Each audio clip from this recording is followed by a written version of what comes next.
tenemos una conferencia sobre la ascendencia de Jorge Manrique en todas sus líneas, tanto la materna como la paterna. Y también nos van a explicar, que ahora presentaré, cómo fue también la vicisitud un poco y la vida de todos los personajes de la época. Contamos con la presencia de Astrid y Sonia Antuña Llorens, que son genealogistas y directoras de la Academia de Cifras y Letras del Llano. Ahora ellas nos van a dar la conferencia. Quiero también dar la bienvenida al alcalde de Villanueva, que nos acompaña aquí esta tarde también. Gracias, Gabriel, por venir. Y bueno, pues yo sin más dilación os dejo con ella. Yo no puedo estar con vosotros porque me tengo que ir a organizar el concierto, pero os dejo en buenas manos. Gracias.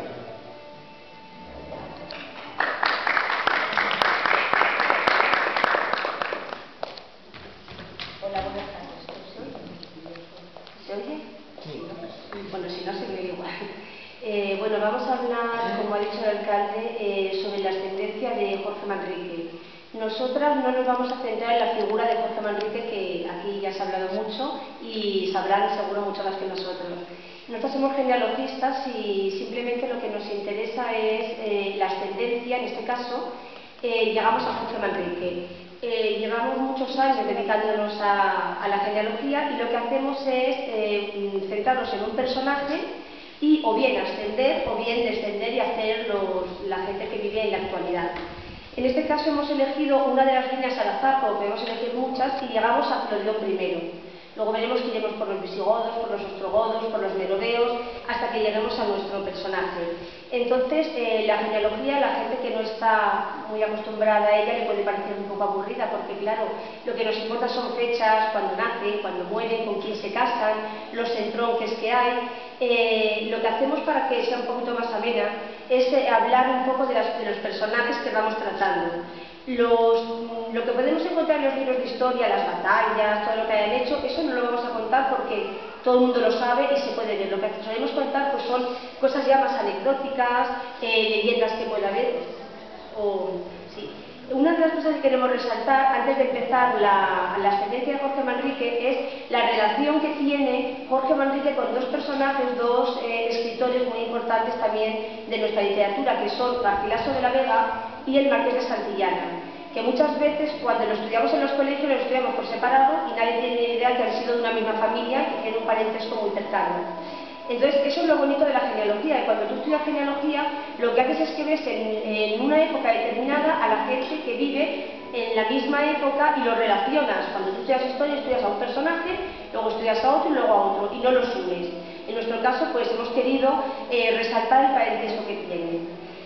Empezamos, la relación que tenía el Marqués de Santillana, que es Íñigo López de Mendoza, que todo el mundo le conoce por el título de Marqués de Santillana, pero tuvo otros títulos más importantes, como era, por ejemplo, el Duque de Infantado, es tío abuelo de Jorge Manrique. Es tío abuelo de Jorge Manrique porque él era hijo de Diego Hurtado de Mendoza, que era almirante de Castilla, que estaba casado con Leonor Laso de la Vega. Y a su vez tienen a Íñigo, el Marqués de Santillana, y a Elvira Laso Gómez de Mendoza, que será la abuela de Jorge Manrique. Por eso son tío abuelo. El parentesco que le une con Garcilaso de la Vega es muchísimo más cercano, son primos hermanos, porque los dos tienen un abuelo en común, que es Pedro Suárez de Figueroa y Laso de Mendoza, y se casa con Blanca de Sotomayor, que son los padres de Garcilaso de la Vega y por lo tanto son primos hermanos. Simplemente era para resaltar la importancia porque nos parece curioso que sea un parentesco tan cercano y que no se haya estudiado nunca. Vamos a empezar ya con la línea y vamos a empezar por el principio, por Clodión I. Buenas tardes. Yo quería darles las gracias también por pasarse unos minutos con nosotros, escuchándonos, y esperemos que la genealogía les resulte tan apasionante después de esta charla como nos ha parecido a nosotros desde que éramos muy pequeñas. Hemos empezado por un personaje, Clodión I, fue duque de los francos y nace en el 324 después de Cristo. No hemos subido hacia arriba porque hay muchos historiadores que no se ponen de acuerdo en la ascendencia y si los personajes hacia arriba son o no son reales o son pura leyenda. Si hubiéramos continuado, como algunos historiadores dicen, hubiéramos llegado a los Césares, hubiéramos llegado a Cleopatra y hubiéramos llegado a personajes muy emblemáticos de nuestra historia, pero como no son hechos probados y los que nos dedicamos a la genealogía decidimos que en el momento en que un hecho no está probado nosotros no continuamos la línea hasta que encontramos el documento, pues nos hemos quedado en este personaje que nos parece que está bastante bien en la historia al empezar su genealogía desde el año 324, muere en el 389. En realidad no se sabe mucho de él. Nos va a pasar con muchos personajes que sabemos quiénes son, pero no hay muchos documentos escritos sobre ellos.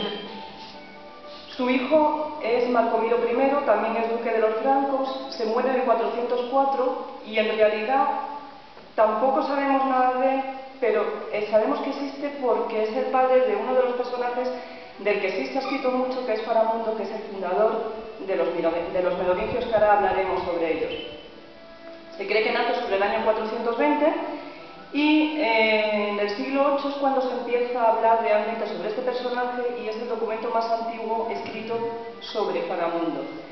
Es importante porque es el creador de la ley sálica, que lo veremos mucho más adelante, y un decreto que proclamó en el que las mujeres no podían heredar. Ya en esa época se escribían este tipo de cosas. Bueno, veremos cómo hay otros reyes que modifican estos decretos. Algunos autores dicen que no existió y que en realidad se lo inventó Clodión el Cabelludo, que es el siguiente, para poder defender su derecho a la jefatura, pero sí, realmente sí existió y sí fue el creador de los merovingios. Cuenta una leyenda que descendía de Príamo, porque en esa época, para tener esa candidatura y ser duque de los francos, lo importante era tener un entronque con Troya. Se casan a finales del 380, 390, con Agrota de Turingia, no se sabe más de ella, pero aquí empieza toda la línea de los merovingios. A estos reyes se les conoce en la historia porque se habla de ellos como los reyes magos. Todos llevaban el pelo muy largo y se pensaba que eran capaces de curar mediante la imposición de las manos.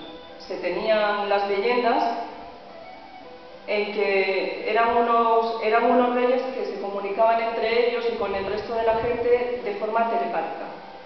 Sus poderes supuestamente provenían de su pelo largo y se comenta que llevaban todos una marca de nacimiento en forma de una cruz roja y por eso se sabía que eran merovingios.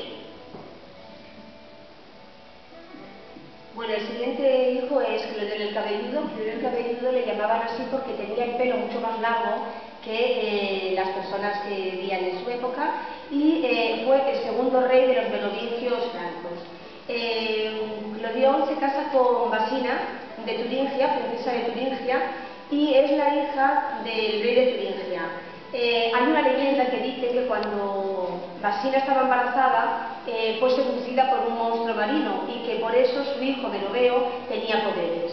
O sea, en esta época siempre todo está envuelto en leyendas, siempre se atribuían los poderes y por eso todos los reyes franceses siempre cuando ascendían al trono venían por actuar.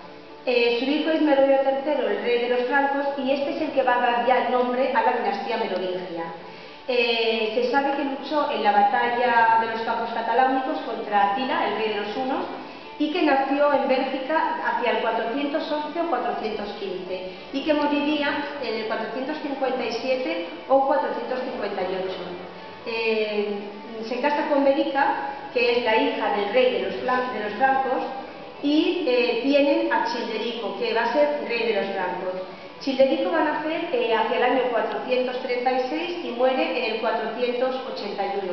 Desde pequeño estuvo secuestrado por los hunos y fue rescatado gracias a un francés que se llamaba Guiomade. Este hombre, por esto, era muy mujeriego y debido a sus amoríos, a sus concubinas, pues decidieron destronarlo y perdió el trono. Se marchó a Turingia y allí conoció a Basina de Turingia, que era la esposa del rey de Turingia. La sedujo y esta señora se divorcia de su marido